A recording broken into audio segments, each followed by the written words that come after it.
Pengenalan buku pendek berikut membincangkan 3 aspek akhlak mulia, harapan, bertawakal kepada Allah yang Maha Tinggi dan rezeki.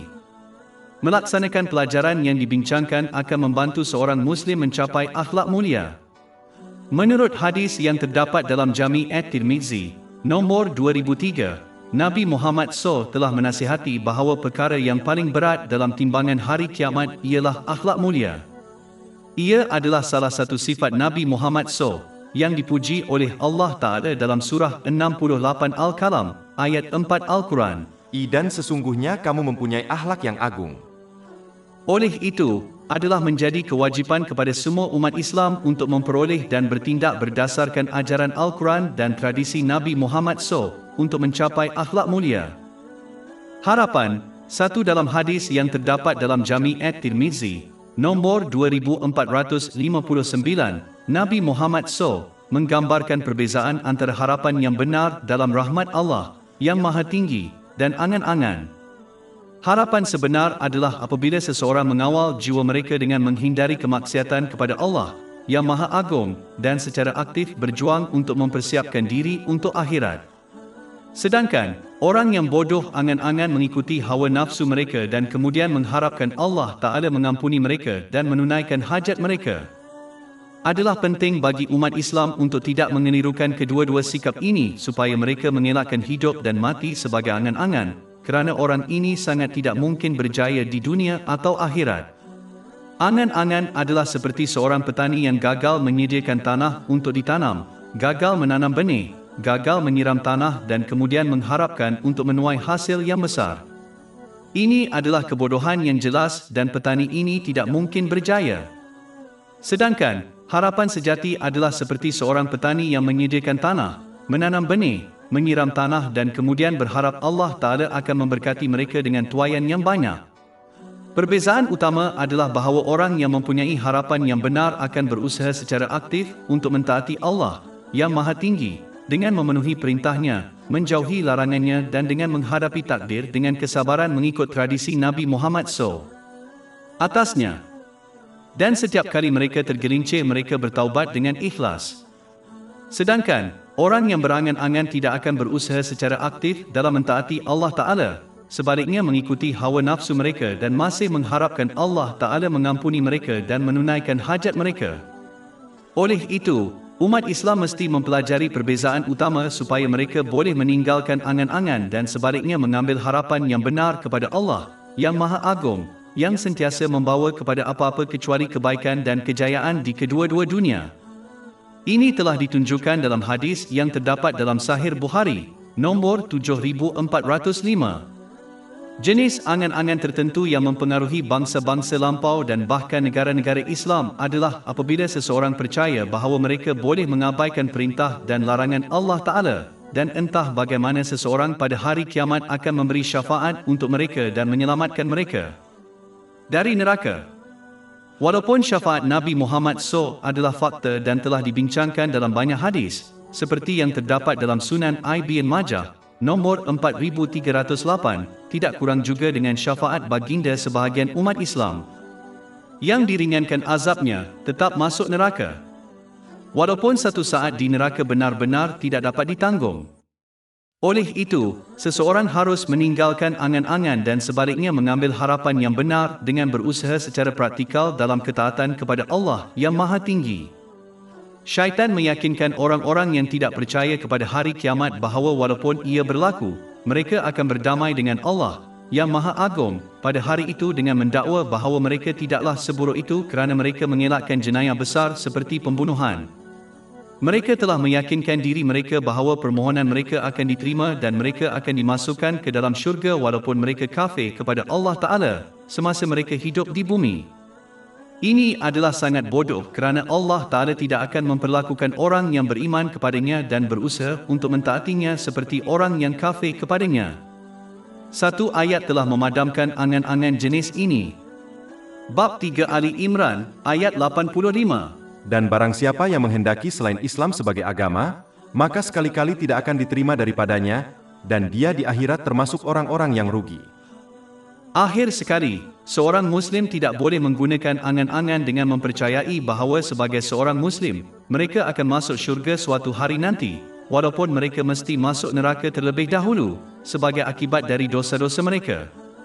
Tiada siapa yang dijamin meninggalkan dunia ini dengan iman mereka. Orang yang meninggalkan ketaatan kepada Allah dengan tulus ikhlas, berada dalam bahaya besar meninggalkan dunia ini tanpa iman mereka. Adalah penting untuk memahami bahawa iman adalah seperti tumbuhan yang mesti dipelihara dan dijaga, melalui ketaatan yang ikhlas kepada Allah Ta'ala. Apabila tumbuhan iman diabaikan, ia mungkin mati, meninggalkan seseorang tanpa apa-apa untuk memastikan kejayaan mereka di kedua-dua dunia. Harapan 2. Dalam hadis ketuhanan yang panjang yang terdapat dalam Sahih Bukhari, nombor 7405, Allah Ta'ala menasihati agar dia bertindak dan memperlakukan hambanya mengikut persepsi mereka terhadapnya. Ini bermakna jika seorang Muslim mempunyai fikiran yang baik dan mengharapkan kebaikan daripada Allah Ta'ala, dia tidak akan mengecewakan mereka. Begitu juga, jika seseorang menyimpan fikiran negatif tentang Allah Ta'ala, seperti percaya bahawa mereka tidak akan diampuni, maka Allah Ta'ala boleh bertindak mengikut kepercayaan mereka.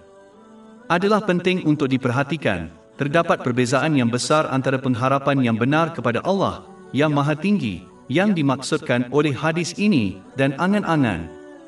Angan-angan adalah apabila seseorang gagal untuk berusaha dalam ketaatan kepada Allah SWT, dengan menunaikan perintahnya, meninggalkan larangannya dan dengan menghadapi takdir dengan sabar mengikut hadis Nabi Muhammad SAW. Menyalahgunakan nikmat yang telah diberikan kepada mereka dan masih mengharapkan Allah SWT mengampuni mereka dan memberi mereka rahmat di kedua-dua alam. Ini bukan harapan yang benar, ia hanya angan-angan. Ini seperti seorang petani yang gagal menanam benih, gagal menyiram tanaman mereka dan masih berharap untuk menuai hasil yang banyak. Harapan yang sebenarnya adalah apabila seseorang berusaha untuk mentaati Allah Ta'ala, dan apabila tergelincir, mereka bertaubat dengan tulus dan kemudian mengharapkan rahmat dan keampunan Allah Ta'ala. Ini seperti seorang petani yang menanam benih, menyiram tanaman mereka, mengabdikan usaha untuk memastikan tanaman itu sihat dan kemudian mengharapkan hasil yang banyak. Nabi Muhammad SAW telah meringkaskan penjelasan ini dalam sebuah hadis yang terdapat dalam Jami' at-Tirmizi, nombor 2459. Secara umum, seorang Muslim harus lebih takut kepada Allah Ta'ala semasa hidupnya, kerana ia mencegah dosa-dosa yang lebih besar daripada harapan yang mendorong seseorang untuk melakukan amal soleh, terutamanya jenis sukarela. Tetapi dalam tempoh sakit dan kesukaran dan terutamanya pada masa kematian, seorang Muslim tidak boleh berharap selain daripada mengharap rahmat Allah yang Maha Agung, walaupun mereka telah menghabiskan hidup mereka dengan menderhaka kepadanya, kerana ini telah diperintahkan secara khusus oleh Yang Maha Suci. Nabi Muhammad SAW, dalam sebuah hadis yang terdapat dalam Sahih Muslim, nombor 2877. Harapan 3. Saya mempunyai pemikiran yang ingin saya kongsikan. Saya sedang memikirkan perkara biasa yang dilakukan oleh ramai orang, iaitu meletakkan harapan kepada orang ramai. Masalah dengan sikap ini ialah sebagai manusia bukan malaikat, mereka pasti akan melakukan kesilapan dan tidak mencapai jangkaan dan harapan orang. Di samping itu, apabila masa berubah dan setiap orang maju di sepanjang jalan mereka sendiri, yang berasingan daripada laluan semua orang lain, ia akan menyebabkan mereka menjadi sibuk dengan perkara mereka sendiri, seperti tanggungjawab mereka. Perubahan ini sering menyebabkan mereka mengecewakan orang yang meletakkan harapan kepada mereka walaupun mereka tidak berniat untuk melakukan ini. Berharap pada orang yang tidak sempurna biasanya akan membawa kepada kekecewaan. Contoh yang biasa berlaku terutamanya dalam masyarakat Asia ialah apabila ibu bapa meletakkan harapan kepada anak-anak mereka. Mereka berharap anak-anak mereka akan memilih jalan dalam kehidupan yang mereka nasihatkan dan berharap anak-anak mereka akan menjaga ibu bapa mereka sebagai keutamaan mereka. Walaupun anak-anak pastinya perlu menjaga ibu bapa mereka kerana ini adalah kewajipan mereka, ibu bapa tidak harus meletakkan harapan mereka kepada mereka kerana ini sering boleh mengakibatkan kekecewaan. Sebaliknya, manusia hendaklah menunaikan kewajipan mereka kepada Allah Ta'ala dan kepada manusia sebagaimana yang diperintahkan Allah Ta'ala, kemudian menaruh harapan kepada Allah Ta'ala. Seorang Muslim tidak boleh lupa bahawa sumber segala pertolongan adalah Allah, yang Maha Agung, dan ciptaan hanyalah serana. Sumber itu masih boleh membantu mereka walaupun tanpa cara yang mereka fikirkan jika Dia mahu. Tetapi cara mereka sendiri tidak dapat membantu tanpa sumber. Jika umat Islam meletakkan tumpuan dan harapan mereka kepada cara, maka mereka akan kecewa. Tetapi jika mereka meletakkannya di atas sumber, maka tidak ada yang dapat menghalang mereka daripada mendapat sokongan Allah Ta'ala. Maka adalah penting bagi umat Islam untuk meletakkan harapan mereka pada tempat yang betul, yang mesti ditunjangi dengan ketaatan kepada Allah, yang meliputi menunaikan perintahnya, meninggalkan larangannya, dan dengan menghadapi takdir dengan sabar, maka mereka akan mendapat ketenangan, fikiran dan kepuasan yang mereka inginkan dalam kedua-dua dunia. Harapan, tempat saya membaca artikel berita sebentar tadi, yang ingin saya bincangkan secara ringkas. Ia melaporkan tentang pengebumian seorang Muslim yang secara terbuka dan berterusan melakukan dosa besar. Walaupun tidak ada keraguan bahawa rahmat Allah, yang Maha Tinggi, tidak terhingga dan dapat mengatasi segala dosa, dan berputus asa terhadap rahmat Allah yang tidak terhingga, ditakrifkan sebagai kekufuran dalam surah 12 Yusuf, ayat 87. Sesungguhnya tiada berputus asa dari rahmat Allah melainkan kaum yang kafir. Namun begitu, adalah amat penting bagi umat Islam untuk memahami sesuatu fakta. Seorang Muslim belum dijamin meninggalkan dunia ini dengan imannya, maknanya, seorang Muslim dalam bahaya mati sebagai non-Muslim. Ini adalah kerugian terbesar. Jika ini berlaku, tidak memerlukan seorang ulama untuk membuat kesimpulan di mana orang ini akan menetap di akhirat. Ini boleh berlaku apabila seorang Muslim berterusan melakukan dosa, terutamanya dosa besar, seperti minum arak dan gagal menunaikan solat fardu, dan sampai ke penghujungnya tanpa bertaubat secara ikhlas dari dosa-dosa mereka. Inilah sebabnya mengapa umat Islam mesti bertaubat dengan ikhlas dari segala dosa mereka dan berusaha untuk menunaikan semua kewajipan mereka, kerana ini adalah tugas yang sudah pasti boleh mereka tunaikan. Surah 2 Al-Baqarah, ayat 286. Allah tidak membebani seseorang melainkan sesuai dengan kemampuannya. Mereka tidak boleh tertipu dengan mempercayai bahawa mereka mengharapkan rahmat Allah Ta'ala.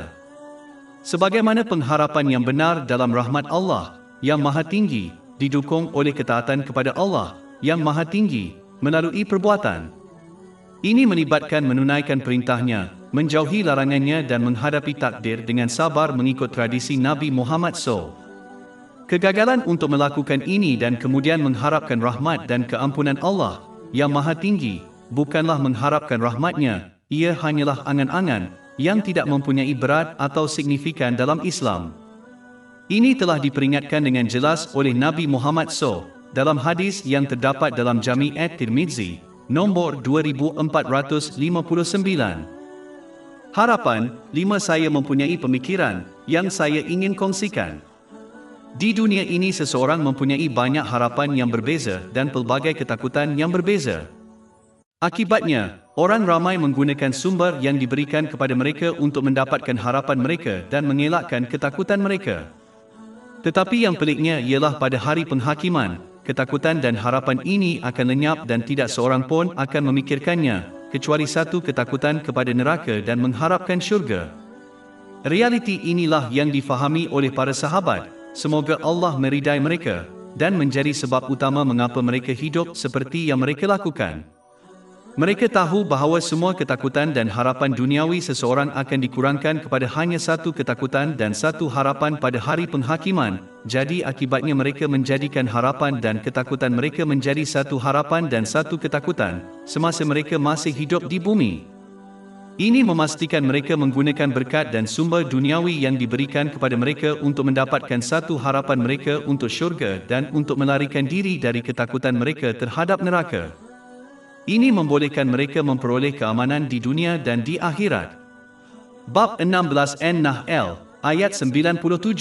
Barang siapa yang mengerjakan amal saleh, baik laki-laki maupun perempuan dalam keadaan beriman, maka sesungguhnya akan kami berikan kepadanya kehidupan yang baik, dan sesungguhnya akan kami beri balasan kepada mereka dengan pahala yang lebih baik dari apa yang telah mereka kerjakan.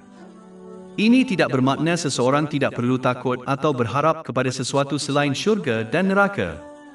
Perbincangan ini bermakna, Semua perkara yang mereka takuti dan harapkan di dunia ini mestilah berakar pada satu-satunya ketakutan kepada neraka dan harapan syurga. Dengan kata lain, semua ketakutan dan harapan seseorang mesti berkait secara langsung dengan ketakutan tunggal terhadap neraka dan harapan tunggal untuk syurga. Semua ketakutan dan harapan lain harus dibuang, kerana mereka tidak penting di dunia ini, walaupun ini tidak jelas kepada seseorang, kerana mereka akan menjadi tidak penting pada hari penghakiman. Berkelakuan seperti ini akan meningkatkan keselesaan dan kedamaian seseorang di dunia ini dan memastikan mereka cukup bersedia untuk melarikan diri dari ketakutan tunggal mereka terhadap neraka dan memperoleh satu harapan mereka untuk syurga di akhirat. Peruntukan 1. Dalam sebuah hadis yang terdapat dalam Sahih Muslim, nomor 6748, Nabi Muhammad SAW berpesan bahawa Allah Ta'ala memperuntukkan segala sesuatu, seperti rezeki, kepada semua makhluk selama 50,000 tahun sebelum dia menciptakan syurga dan bumi. Adalah penting untuk memahami bahawa terdapat dua aspek berkenaan dengan semua situasi, seperti mendapatkan peruntukan seseorang. Aspek pertama ialah apa yang telah ditentukan oleh Allah Ta'ala, maksudnya, takdir. Ini akan berlaku dan tiada dalam penciptaan boleh menghalang perkara ini daripada berlaku. Memandangkan ini di luar tangan seseorang, tidak masuk akal untuk menekankan aspek ini kerana mereka tidak mempunyai pengaruh terhadap takdir tanpa mengira apa yang mereka atau orang lain lakukan. Di samping itu, peruntukan ini termasuk minimum yang diperlukan seseorang untuk terus hidup di dunia ini.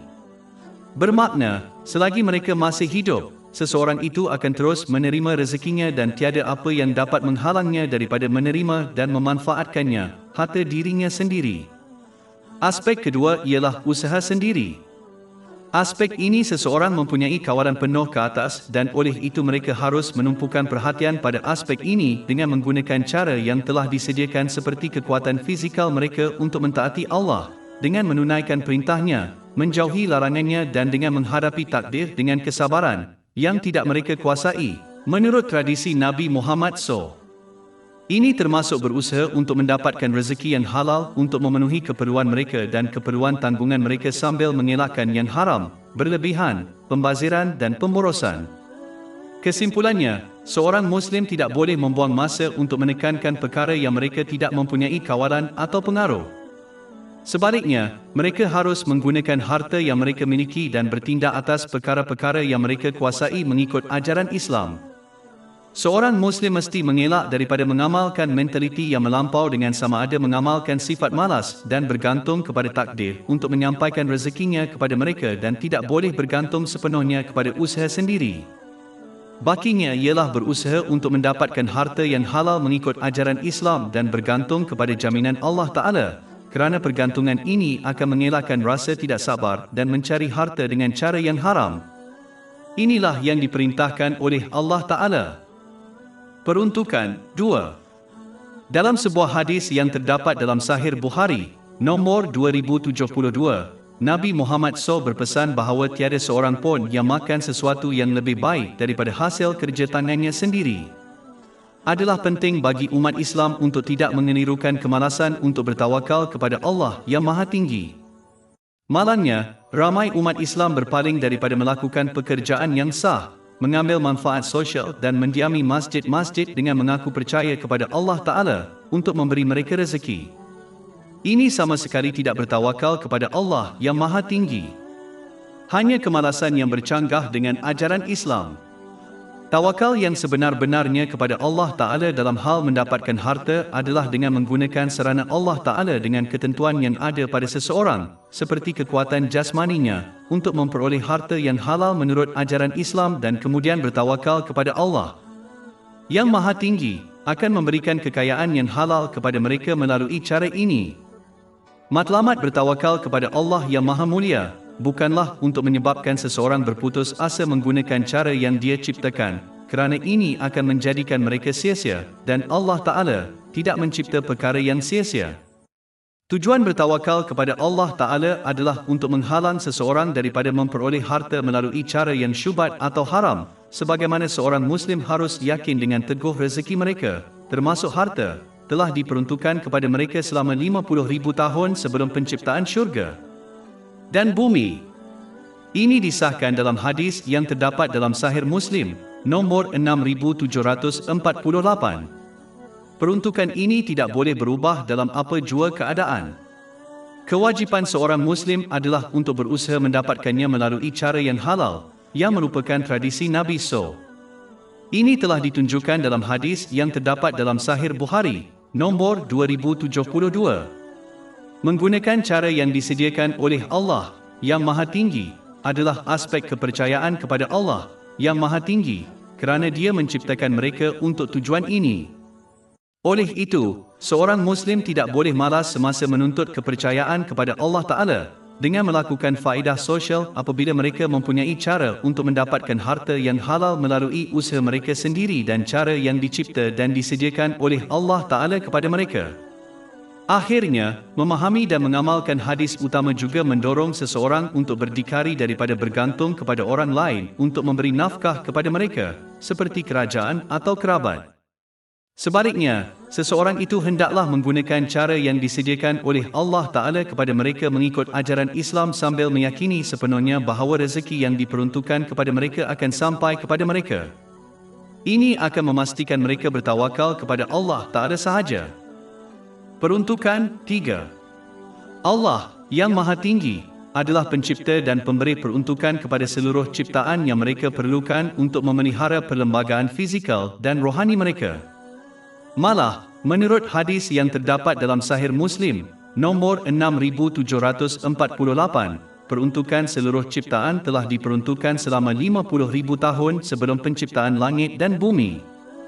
Orang yang memahami nama ilahi ini akan bergantung kepada Allah yang Maha Tinggi untuk memberi mereka rezeki sebagaimana Dia telah merancang untuk mereka sebelum mereka diciptakan.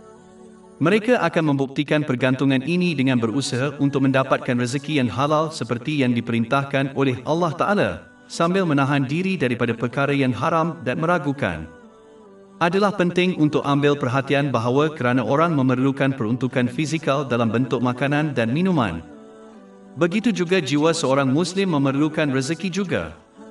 Ketentuan ini menguatkannya dan membawanya kepada kebahagiaan abadi. Rezeki ini berupa ketaatan yang tulus kepada Allah Ta'ala yang meliputi melaksanakan perintahnya, menjauhi larangannya dan menghadapi takdir dengan sabar. Asas kepada semua ini ialah memperoleh dan bertindak atas ilmu Islam. Oleh itu, umat Islam harus berusaha untuk mendapatkan bekalan jiwa yang penting ini serta bekalan badan fizikal mereka. Dua elemen harus diingat dalam hal ini. Jangan melakukan usaha yang menyalahi undang-undang dan tidak perlu dalam mendapatkan peruntukan yang dijamin. Dan jangan menyalahgunakan atau mensia-siakan rezeki yang diperolehi. Seorang Muslim hendaklah bertindak atas nama ilahi ini dengan menunaikan kewajipannya dengan memberi nafkah kepada tanggungannya mengikut ajaran Islam. Ini termasuk menyediakan mereka dengan peruntukan jasmani dan rohani melalui pendidikan. Seorang Muslim juga harus melakukan perkara yang sama untuk orang yang memerlukan mengikut kemampuan mereka tanpa takut kemiskinan untuk diri mereka sendiri. Mereka harus ingat hadis yang terdapat dalam Sunan Abu Daud, nombor 4893, yang menasihati bahawa Allah Ta'ala akan memenuhi keperluan orang Islam yang menjaga keperluan orang lain. Peruntukan 4. Allah yang Maha Tinggi adalah yang Maha Luas limpah kurnianya dan memberikan nikmat dan keberkatan tanpa balasan atau sebab lahiriah.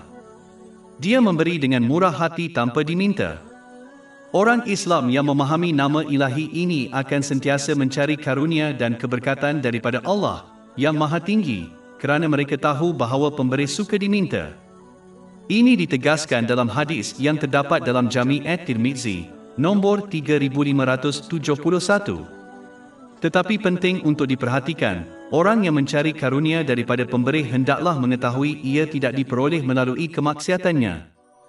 Sebarang nikmat duniawi yang diperoleh melalui kemaksiatan kepada Allah Ta'ala hanya akan menjadi beban bagi pemiliknya di kedua-dua alam. Sebaliknya, seorang Muslim harus berusaha untuk mendapatkan keberkatan yang bermanfaat dari Sang Pemberi dengan melaksanakan perintahnya, menjauhi larangannya dan dengan menghadapi takdir dengan sabar. Apabila seorang Muslim benar-benar memahami bahawa semua nikmat telah diberikan oleh Sang Pemberi, mereka akan menunjukkan rasa syukur yang sebenar kepadanya. Ini adalah apabila seseorang menggunakan semua nikmat yang mereka miliki mengikut keredaan Allah Ta'ala. Ini membawa kepada peningkatan keberkatan. Bab 14 Ibrahim, ayat 7. Dan, ingatlah, ketika Tuhanmu memaklumkan, sesungguhnya jika kamu bersyukur, pasti kami akan menambah nikmat kepadamu. Seorang Muslim harus bertindak atas nama ilahi ini dengan memberikan nikmat yang telah diberikan kepada orang lain untuk keredaan Allah Ta'ala. Orang yang memberi kepada orang lain akan diberi lebih daripada yang mereka bayangkan. Surah 2 Al-Baqarah, ayat 245. Siapakah yang akan meminjamkan kepada Allah pinjaman yang baik supaya Allah melipat gandakan balasannya dengan berlipat ganda? Dan Allah lah yang menyempitkan dan melapangkan rezeki, dan kepadanyalah kamu dikembalikan. Peruntukan, 5 saya mempunyai pemikiran yang saya ingin kongsikan. Orang sering mengeluh tentang keletihan mental dan fizikal apabila datang untuk mendapatkan peruntukan yang sah untuk memenuhi keperluan dan tanggungjawab mereka, seperti menyediakan tanggungan mereka. Adalah penting untuk memahami bahawa selagi seseorang itu hidup di dunia ini, rezekinya, maknanya, perkara-perkara yang mereka perlukan untuk terus hidup di dunia ini telah dijamin oleh Allah Ta'ala. Malah, dia memperuntukkan peruntukan untuk penciptaan lebih 50,000 tahun sebelum dia menciptakan langit dan bumi. Ini disahkan dalam hadis yang terdapat dalam Sahih Muslim, nombor 6748. Bab 11 Hq ayat 6. Dan tidak ada suatu binatang melata pun di bumi melainkan Allah lah yang memberi rezekinya, dan Dia mengetahui tempat berdiam binatang itu dan tempat penyimpanannya. Semuanya ada dalam daftar yang jelas. Satu aspek peruntukan ini termasuklah tenaga mental dan fizikal yang diperlukan untuk mendapatkan rezeki seseorang.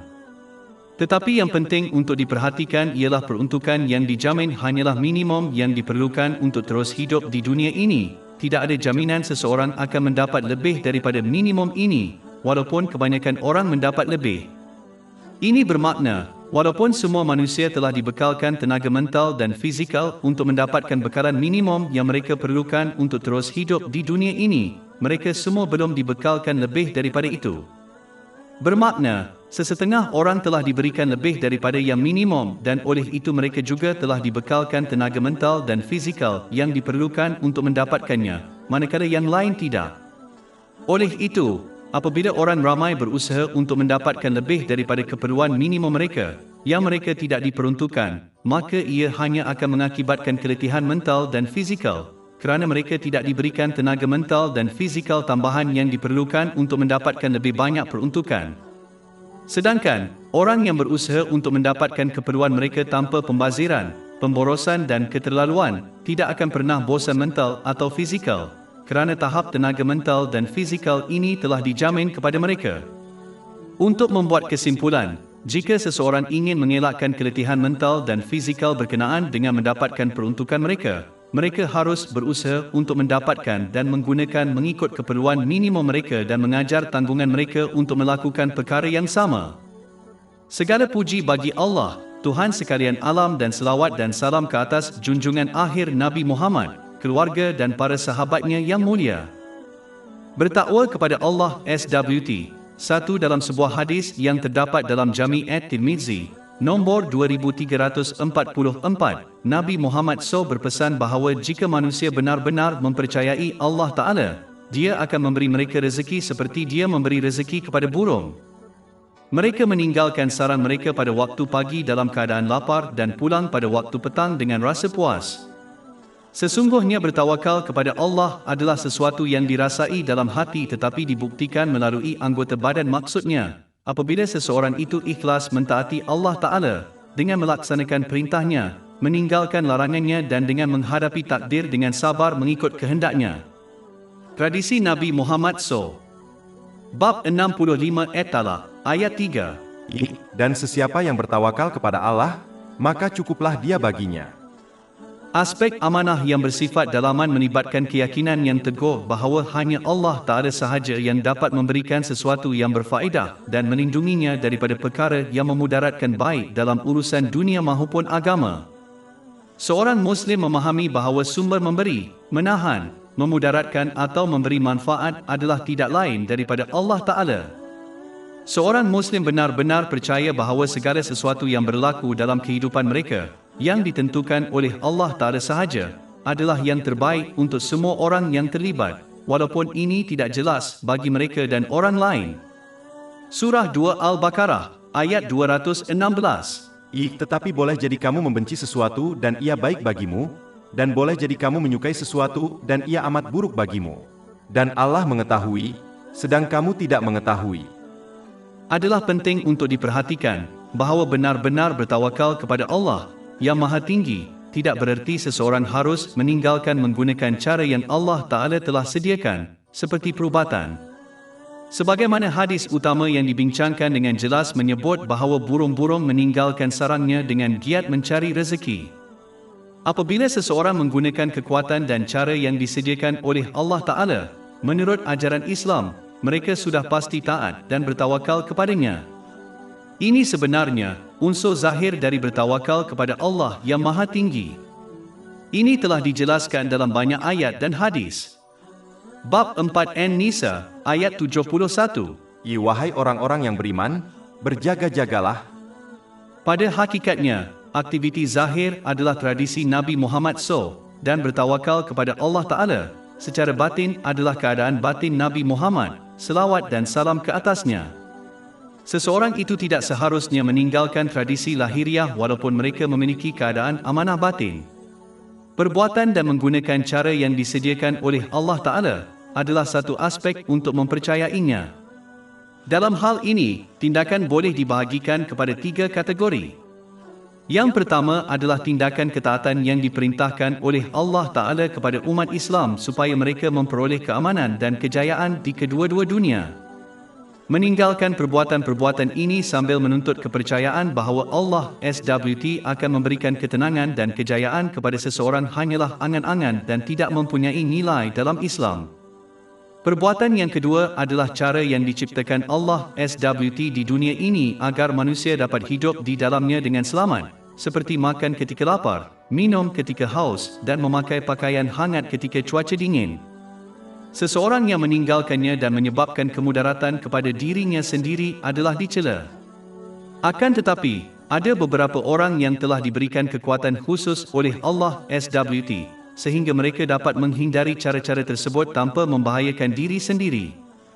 Sebagai contoh, Nabi Muhammad SAW biasa berpuasa berhari-hari tanpa gangguan tetapi melarang orang lain melakukan perkara yang sama, sebagaimana Allah Ta'ala telah memberikan rezeki kepadanya secara langsung tanpa memerlukan makanan. Hal ini ditegaskan dalam sebuah hadis yang terdapat dalam Sahih Bukhari, nombor 1922. Nabi Muhammad SAW mendoakan kepada Khalifah keempat Ali bin Abu Talib yang mendapat petunjuk, semoga Allah meridainya, agar dia tidak rasa sejuk atau panas yang berlebihan. Ini ditegaskan dalam hadis yang terdapat dalam Sunan Ibn Majah, nombor 117. Oleh itu, jika seseorang berpaling daripada cara-cara ini tetapi diberikan kekuatan untuk bertahan tanpa gagal dalam tugas mereka kepada Allah yang Maha Tinggi dan manusia, maka ia adalah boleh diterima, sebaliknya ia patut dipersalahkan. Jenis perbuatan ketiga berkenaan dengan kepercayaan kepada Allah yang Maha Tinggi adalah perkara-perkara yang telah ditetapkan sebagai amalan adat yang kadang-kadang dilanggar oleh Allah SWT untuk orang-orang tertentu. Contohnya adalah orang yang sembuh dari penyakit tanpa memerlukan ubat. Ini adalah perkara biasa terutamanya di negara-negara miskin di mana ubat sukar diperoleh. Ini dikaitkan dengan hadis yang terdapat dalam Sunan Ibn Majah, nombor 2144, yang menasihati bahawa tidak ada orang yang akan mati sehingga mereka menggunakan setiap ons rezeki mereka yang diperuntukkan kepada mereka, yang menurut hadis lain yang terdapat dalam Sahih Muslim, nombor 6748, adalah lebih dari 50,000 tahun sebelum Allah Ta'ala menciptakan langit dan bumi. Jadi orang yang benar-benar menyedari hadis ini, mungkin tidak mencari rezeki secara aktif, mengetahui bahawa apa yang telah diperuntukkan kepada mereka sejak dahulu tidak boleh melewatkannya. Maka bagi orang ini cara biasa untuk mendapatkan rezeki, seperti mendapatkannya melalui pekerjaan, dilanggar oleh Allah Ta'ala. Ini adalah pangkat yang tinggi dan jarang berlaku. Hanya orang yang boleh berkelakuan sedemikian tanpa merungut atau panik dan tidak mengharapkan sesuatu daripada orang ramai tidak dipersalahkan jika mereka memilih jalan ini. Adalah penting untuk diperhatikan bahawa Nabi Muhammad SAW telah memperingatkan dalam sebuah hadis yang terdapat dalam Sunan Abu Daud, nombor 1692, bahawa adalah berdosa bagi seseorang jika gagal dalam menyediakan nafkah kepada orang yang menjadi tanggungannya, bahkan walaupun mereka mungkin berada di peringkat tinggi ini. Walaupun penting untuk diperhatikan bahawa menggunakan harta yang telah dianugerahkan, menurut ajaran Islam, adalah jauh lebih baik daripada meninggalkannya, kerana tidak ada yang lebih baik daripada cara Nabi Muhammad, selawat dan salam ke atas baginda. Bab 3 Ali Imran, ayat 31. Katakanlah, Nabi Muhammad SAW, jika kamu benar-benar mencintai Allah, ikutilah aku, niscaya Allah mengasihi kamu dan mengampuni dosa-dosa kamu. Mempunyai kepercayaan yang sebenar kepada Allah, yang Maha Tinggi, membawa kepada reda dengan takdir. Maksudnya, apa sahaja yang Allah pilih untuk seseorang, mereka terima tanpa mengeluh dan tanpa menghendaki perubahan, kerana mereka yakin bahawa Allah Ta'ala hanya memilih yang terbaik untuk hamba-Nya. Surah 2 Al-Baqarah, ayat 216. Tetapi boleh jadi kamu membenci sesuatu dan ia baik bagimu, dan boleh jadi kamu menyukai sesuatu dan ia amat buruk bagimu. Dan Allah mengetahui, sedang kamu tidak mengetahui. Untuk menyimpulkan, adalah yang terbaik untuk mengikuti tradisi Nabi Muhammad, selawat dan salam ke atasnya, dengan menggunakan cara yang halal. Seseorang telah dianugerahkan mengikut ajaran Islam, dengan teguh percaya bahawa ia adalah dari Allah, yang Maha Tinggi, dan percayalah secara dalaman bahawa hanya apa yang diputuskan oleh Allah Ta'ala akan berlaku, yang sudah pasti merupakan pilihan terbaik untuk setiap orang yang terlibat, sama ada mereka memerhati dan menyedari perkara ini atau tidak. Bertawakal kepada Allah. SWT 2 dalam sebuah hadis yang terdapat dalam Sahih Bukhari, nombor 5705, Nabi Muhammad SAW telah menasihatkan bahawa 70,000 orang Islam akan masuk syurga tanpa hisab dan menggambarkan ciri-ciri mereka. Ciri pertama ialah mereka tidak memperlakukan diri mereka dengan mantera rohani. Ini adalah apabila seseorang membaca perkataan yang berkaitan dengan Al-Quran atau hadis Nabi Muhammad SAW dan meniup ke atas dirinya atau orang lain untuk merawat penyakit atau masalah. Kaedah ini benar-benar halal menurut banyak hadis, seperti yang terdapat dalam Sahih Bukhari, nombor 5741. Jenis yang haram ialah apabila menggunakan perkataan syaitan. Sungguh pun, jampi-jampi yang halal dibolehkan, malangnya, sebagian umat Islam menjadi terlalu asyik dan terikat dengannya sehingga mereka lebih bergantung dan bertawakal kepadanya daripada bertawakal kepada Allah Ta'ala. Bermakna, mereka hampir berkelakuan mereka hanya akan menjadi sembuh jika mereka melakukan mantera, seolah-olah kuasa untuk menyembuhkan terletak padanya. Kepercayaan ini bercanggah dengan kepercayaan sebenar kepada Allah, yang Maha Tinggi, kerana pada hakikatnya, sumber segala-galanya adalah Allah, yang Maha Tinggi, semata-mata. Dia hanya memilih untuk menyembuhkan sesetengah orang melalui cara, seperti perubatan konvensional atau mantera. Seorang Muslim tidak boleh terlalu bergantung pada mantera, percaya tanpa mereka hasil yang berjaya tidak mungkin. Ini adalah serupa dengan orang yang membaca latihan kerohanian dengan percaya jika mereka gagal melakukannya mereka tidak akan dilindungi daripada penyakit dan musibah, atau mereka percaya bahawa mereka boleh mengubah nasib seseorang, yang sama sekali tidak benar.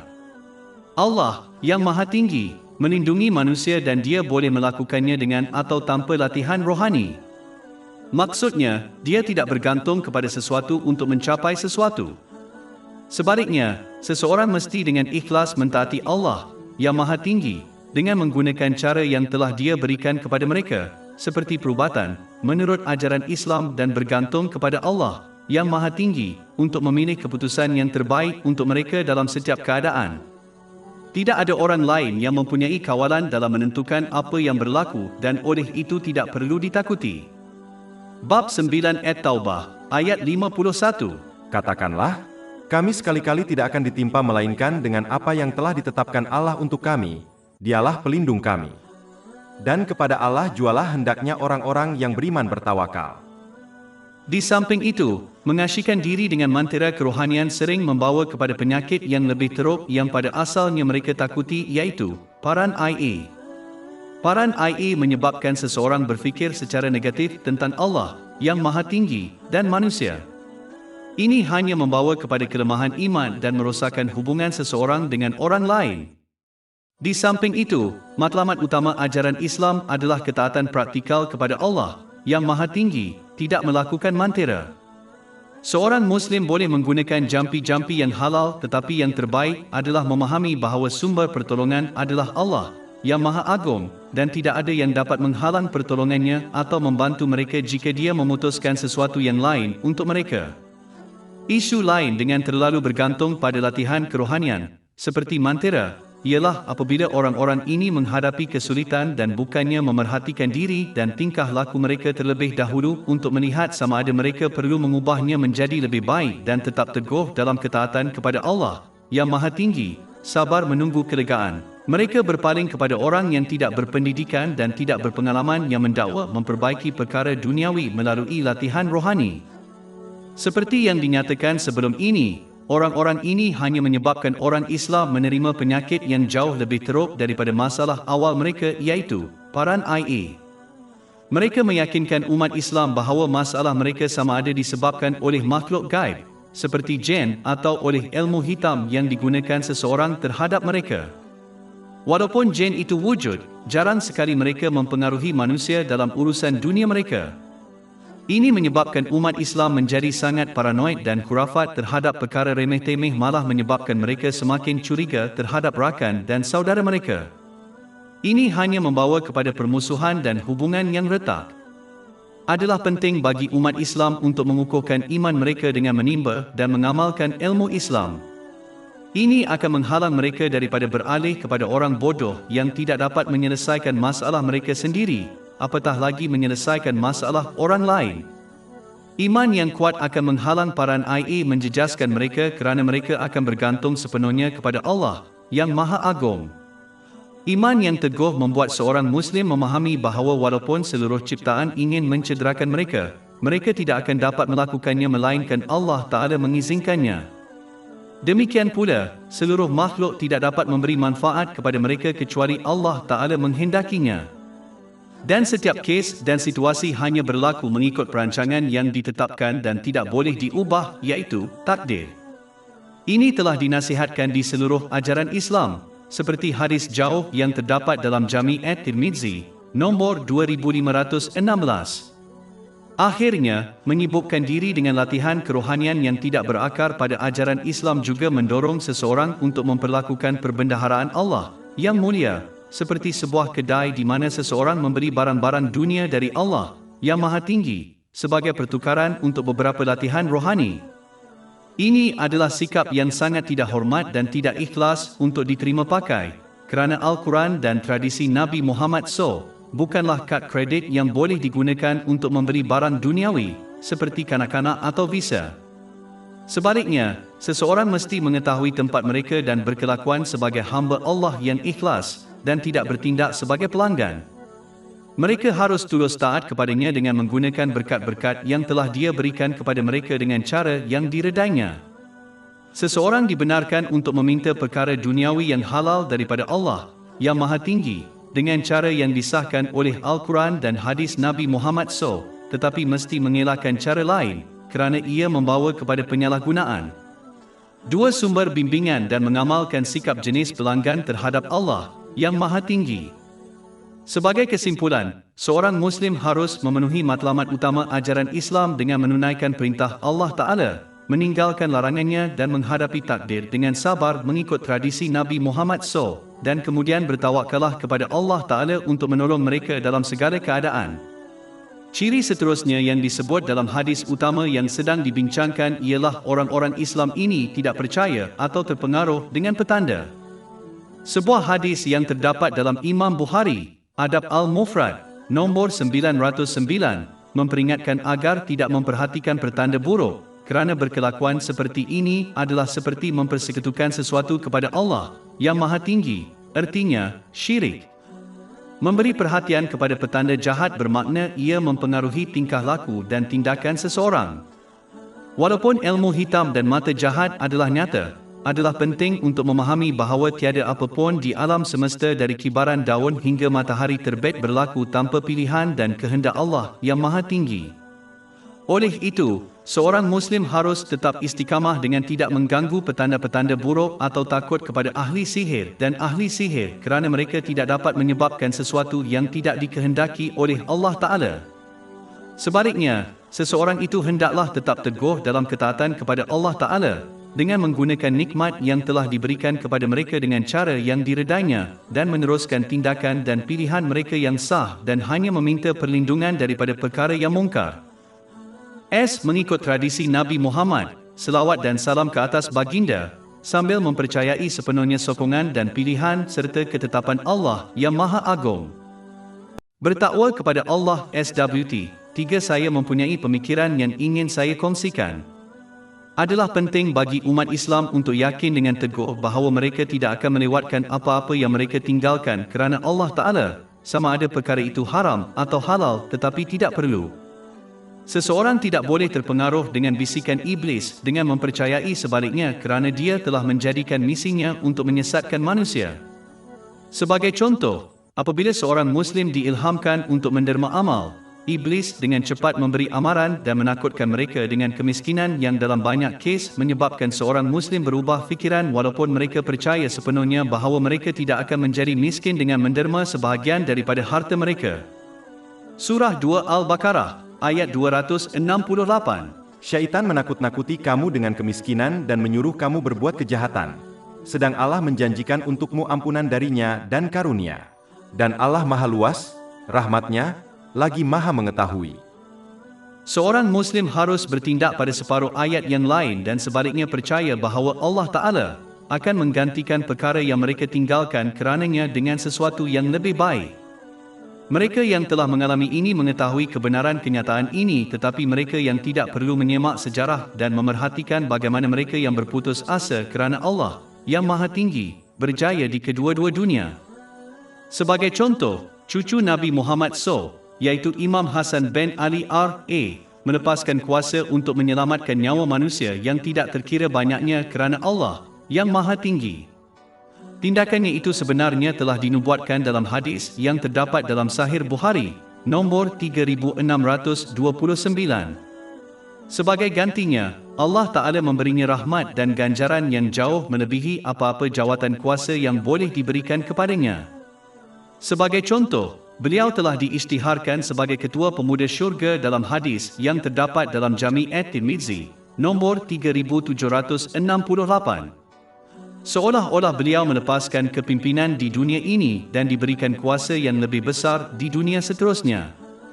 Selagi seorang Muslim ikhlas dalam tindakan mereka, Allah Ta'ala akan menggantikan apa yang mereka tinggalkan kerananya dengan sesuatu yang lebih baik. Surah 2 Al-Baqarah ayat 245. Siapakah yang meminjamkan kepada Allah pinjaman yang baik, supaya Allah melipat gandakan balasannya berlipat ganda? Bertakwa kepada Allah. SWT 4. Saya mempunyai pemikiran yang ingin saya kongsikan. Adalah aneh bagaimana sesetengah orang Islam telah mengambil sikap di mana mereka menggunakan pergantungan kepada Allah Ta'ala sebagai alasan untuk malas dalam perkara-perkara yang bertentangan dengan keinginan mereka. Sebagai contoh, apabila orang-orang Islam ini disuruh untuk menimba dan mengamalkan ilmu Islam supaya mereka benar-benar taat kepada Allah dengan melaksanakan perintahnya, meninggalkan larangannya dan dengan menghadapi takdir dengan sabar, mereka dengan berani menjawab bahawa Allah Ta'ala adalah Maha Penyayang dan Maha Pengampun sehingga mereka berharap Dia akan mengampuni mereka walaupun mereka tidak berusaha dalam ketaatan kepadanya. Sungguh pun Allah Maha Pengasir dan Maha Pengampun. Dia telah menetapkan satu sistem di alam ini yang memerlukan seseorang itu bertindak jika mereka ingin mencapai kejayaan. Di samping itu, jika mereka begitu yakin dengan sifat-sifat ketuhanan belas kasihan dan pengampunan, mengapa mereka gagal menunjukkan tahap pergantungan yang sama pada sifat ketuhanannya sebagai pemberi rezeki? Maksudnya, Dia yang telah memperuntukkan rezeki kepada seluruh ciptaan selama 50,000 tahun sebelum Dia menciptakan langit dan bumi. Ini ditegaskan dalam hadis yang terdapat dalam Sahih Muslim, nombor 6748. Mengapa mereka tidak berehat di rumah tanpa menuntut faedah atau mencari pekerjaan untuk mendapatkan rezeki mereka dan hanya bergantung kepada Allah Ta'ala untuk memberi mereka rezeki yang sama? Bagaimana mereka bergantung pada pengampunannya tanpa berusaha untuk itu? Sikap memetik ceri ini membuktikan kemalasan dan niat mereka yang tidak betul. Mereka sama sekali tidak bertawakal kepada Allah yang Maha Tinggi. Sikap ini mesti berubah sebelum tiba masanya supaya mereka secara aktif mentaati Allah yang Maha Agung dan bergantung secara dalaman pada pengampunan dan rahmat-Nya. Barulah seorang Muslim akan mencapai kejayaan sebenar di kedua-dua dunia. Bertawakal kepada Allah. SWT 5. Saya mempunyai pemikiran yang ingin saya kongsikan.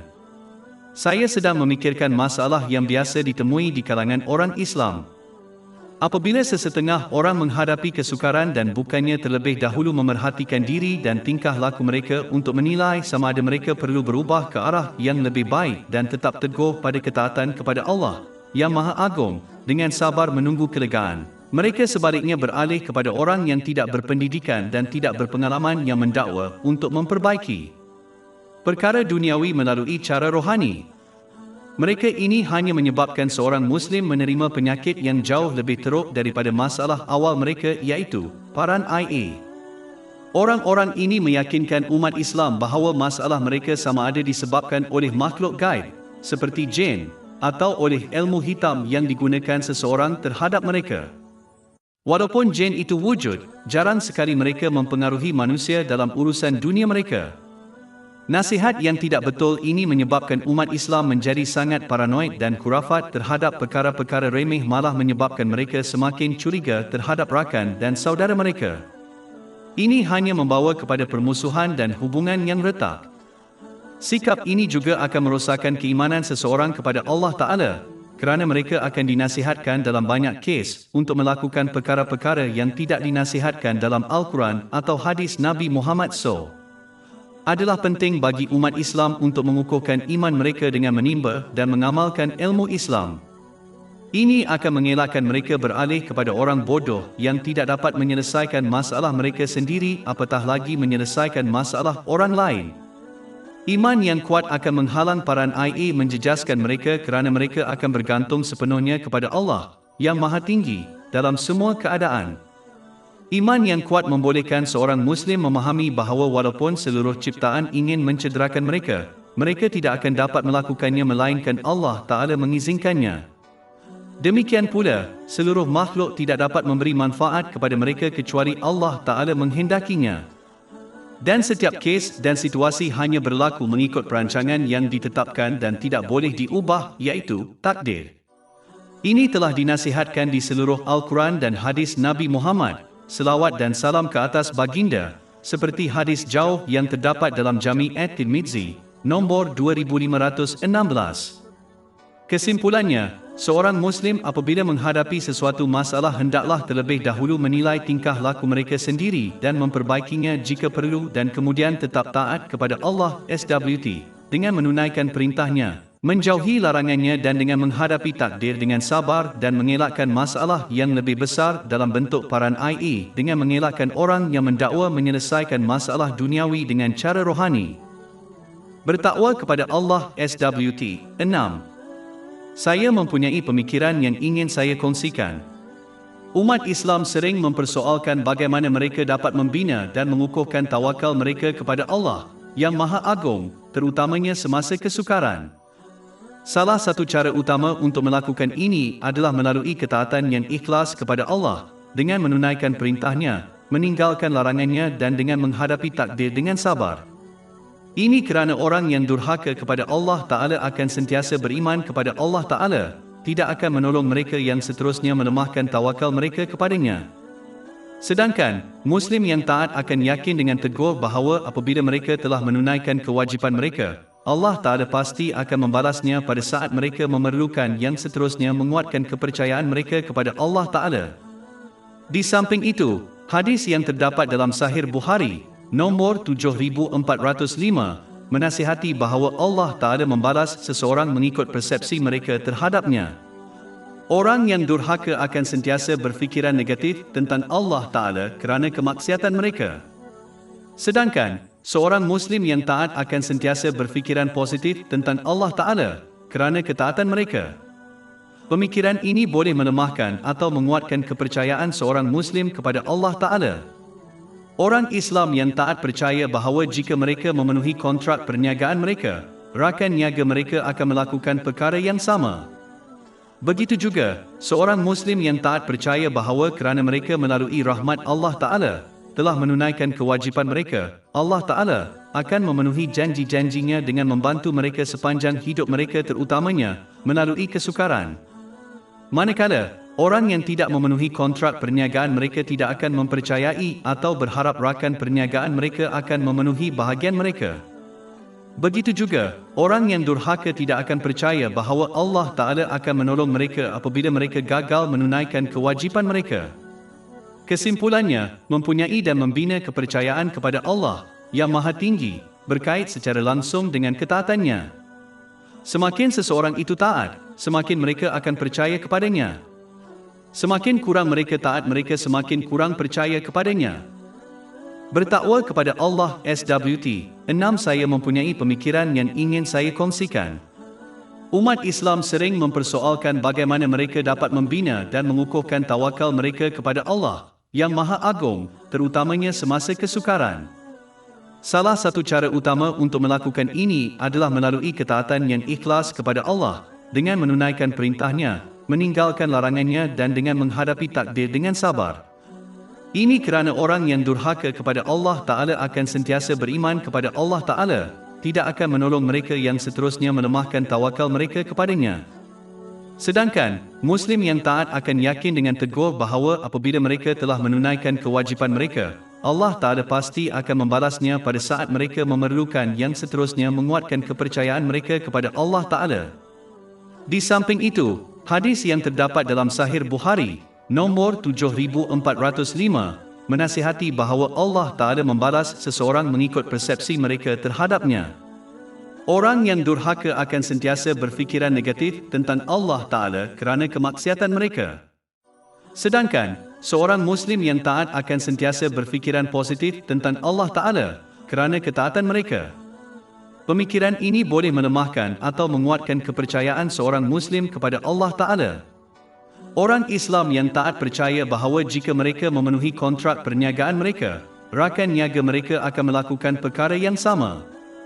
Begitu juga, seorang Muslim yang taat percaya bahawa kerana mereka melalui rahmat Allah Ta'ala telah menunaikan kewajipan mereka, Allah Ta'ala akan memenuhi janji-janjinya dengan membantu mereka sepanjang hidup mereka, terutamanya melalui kesukaran.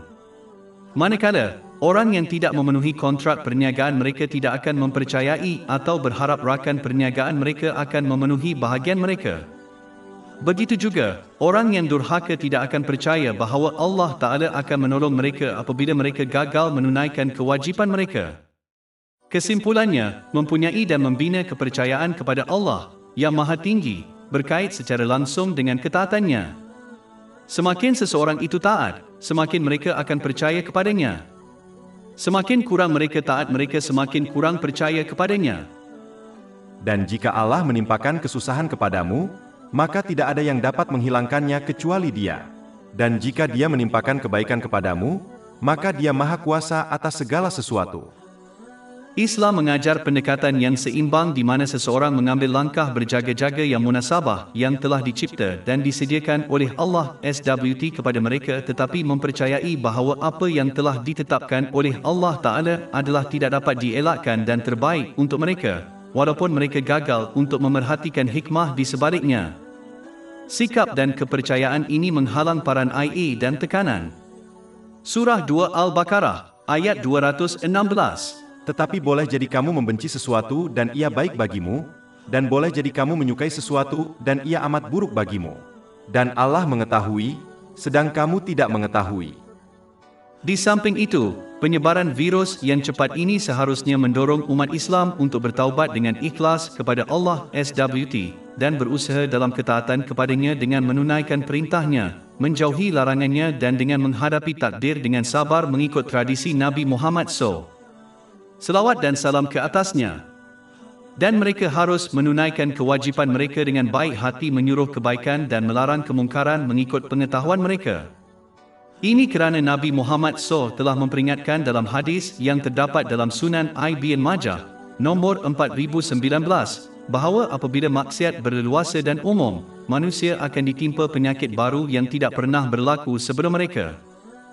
Bertawakal kepada Allah. SWT 8. Saya membaca artikel berita sebentar tadi, yang ingin saya bincangkan secara ringkas. Ia melaporkan tentang pelbagai aspek alam semesta, seperti matahari, planet dan perkara lain. Pada satu ketika dalam sejarah bumi seolah-olah menjadi satu-satunya perkara penting di alam semesta. Tetapi dengan peredaran masa dan kemajuan saintifik, didapati bahawa bumi sebenarnya hanyalah setitik di lautan yang luas, iaitu alam semesta. Adalah penting bagi umat Islam untuk memahami ajaran saintifik ini kerana ia memberi inspirasi kepada seseorang untuk mengamalkan ciri-ciri yang baik, seperti kepercayaan kepada kuasa Allah yang tidak terhingga. Apabila seorang Muslim menghadapi kesulitan dan mempersoalkan pertolongan Allah Ta'ala, mereka harus merenungkan ukuran alam semesta dan berapa banyak makhluk yang ada di dalamnya. Bumi adalah satu planet dalam sistem suria yang terdiri daripada banyak planet dan bintang. Banyak sistem suria membentuk galaksi. Banyak galaksi membentuk alam semesta. Seorang Muslim sangat percaya bahawa semua ini diciptakan dan dipelihara oleh Allah yang Maha Agung, tanpa sebarang sekutu atau pertolongan. Apabila seorang Muslim merenung perkara ini secara mendalam, mereka harus menyedari bahawa jika Allah, yang Maha Tinggi, dapat mengekalkan seluruh alam ini tanpa apa-apa kekurangan atau tidak selaras, Dia juga boleh mengurus masalah dan kesulitan mereka. Peruntukan adalah sesuatu yang sering ditekankan oleh orang ramai dan dalam beberapa kes, tekanan ini malah mendorong mereka untuk mendapatkan peruntukan daripada sumber yang menyalahi undang-undang. Setiap kali seorang Muslim menghadapi tekanan ini, mereka harus merenungkan alam semesta dan ciptaan yang tidak terhitung banyaknya yang Allah SWT sediakan secara berterusan. Jika dia melakukan ini, mengapa seseorang harus mengesyaki dia tidak akan menyediakan peruntukan untuk seseorang yang hanya memerlukan beberapa perkara untuk menyara dirinya?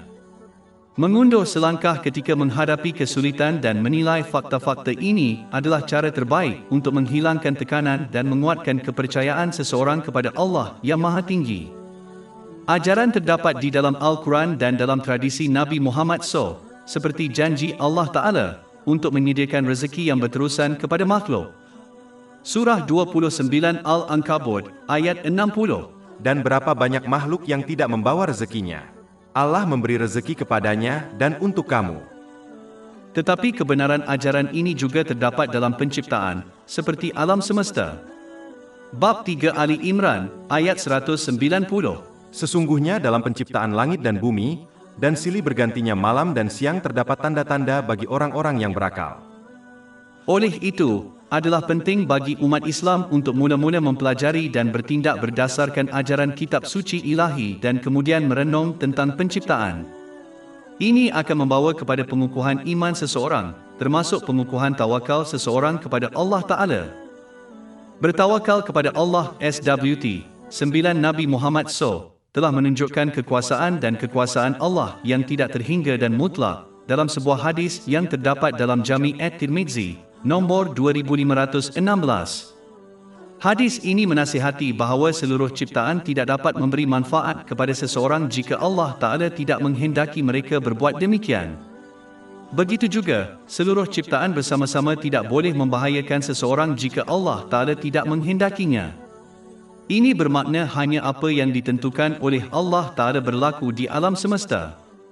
Adalah penting untuk diperhatikan bahawa nasihat ini tidak menunjukkan seseorang harus meninggalkan menggunakan cara seperti perubatan, tetapi ia bermakna seseorang boleh menggunakan cara kerana ia telah dicipta oleh tidak lain daripada Allah yang Maha Tinggi.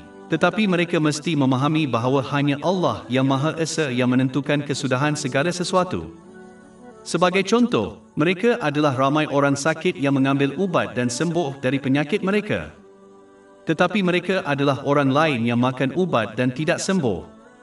Ini menunjukkan bahawa faktor lain yang menentukan keputusan akhir iaitu kehendak Allah yang Maha Tinggi. Bab 9 At-Taubah, ayat 51. Katakanlah, Kami sekali-kali tidak akan ditimpa melainkan dengan apa yang telah ditetapkan Allah untuk kami. Orang yang memahami perkara ini tahu bahawa apa-apa yang menjejaskan mereka tidak dapat dielakkan. Dan perkara-perkara yang merindui mereka tidak mungkin diperolehi. Adalah penting untuk diperhatikan bahawa apa sahaja keputusan akhirnya walaupun ia bertentangan dengan keinginan seseorang, mereka harus tetap bersabar dan benar-benar percaya bahawa Allah Ta'ala telah memilih yang terbaik untuk mereka walaupun mereka tidak melihat hikmah di sebalik hasilnya. Surah 2 Al-Baqarah, ayat 216. Tetapi boleh jadi kamu membenci sesuatu dan ia baik bagimu, dan boleh jadi kamu menyukai sesuatu dan ia amat buruk bagimu. Dan Allah mengetahui, sedang kamu tidak mengetahui. Apabila seseorang benar-benar memahami kebenaran ini, mereka berhenti bergantung pada penciptaan kerana mengetahui bahawa mereka tidak boleh membahayakan atau memberi manfaat kepada mereka. Sebaliknya, mereka berpaling kepada Allah Ta'ala, memohon pertolongan dan perlindungannya melalui ketaatan yang ikhlas dengan melaksanakan perintahnya, menjauhi larangannya dan dengan menghadapi takdir dengan sabar. Ini membawa seorang Muslim untuk bertawakal kepada Allah yang Maha Agung. Ia juga menggalakkan seseorang untuk hanya takut kepada Allah yang Maha Tinggi, kerana mereka tahu bahawa makhluk tidak boleh membahayakan mereka tanpa kehendak Allah yang Maha Tinggi. Menyedari bahawa semua perkara yang berlaku dalam kehidupan seseorang dan alam semesta berasal dari Allah Ta'ala adalah sebahagian daripada memahami keesaan Allah Ta'ala. Ini adalah topik yang tiada penghujungnya dan melampaui hanya secara dangkal mempercayai bahawa tidak ada yang berhak disembah melainkan Allah yang Maha Tinggi. Apabila ini telah ditetapkan dalam hati seseorang, maka mereka hanya berharap kepada Allah yang Maha Tinggi, mengetahui bahawa Dia sahaja yang dapat menolong mereka. Mereka hanya akan tunduk dan patuh kepada Allah yang Maha Tinggi dalam semua aspek kehidupan mereka. Pada hakikatnya, seseorang hanya patuh kepada orang lain untuk mendapat perlindungan daripada bahaya atau mendapat faedah. Hanya Allah yang Maha Tinggi dapat memberikan ini, oleh itu hanya Dia yang layak untuk ditaati dan disembah. Jika seseorang memilih ketaatan kepada orang lain daripada ketaatan kepada Allah Ta'ala, ini menunjukkan mereka percaya bahawa orang lain itu boleh membawa manfaat atau melindungi mereka daripada bahaya. Ini adalah tanda lemahnya iman mereka. Sumber segala sesuatu yang berlaku adalah Allah Ta'ala, maka umat Islam hendaklah hanya taat kepadanya. Bab 35 Fatih, ayat 2. Apa sahaja yang Allah kurniakan kepada manusia, tiada sesiapapun yang dapat menahannya. Dan apa saja yang ditahannya, maka tidak ada yang dapat melepaskannya sesudah itu. Adalah penting untuk diperhatikan bahawa mentaati seseorang yang menggalakkan ketaatan kepada Allah yang Maha Tinggi sebenarnya adalah mentaati Allah yang Maha Tinggi. Contohnya, taat kepada Nabi Muhammad SAW. Bab 4 An-Nisa, ayat 80. Barang siapa yang mentaati Rasul, maka sesungguhnya ia telah mentaati Allah.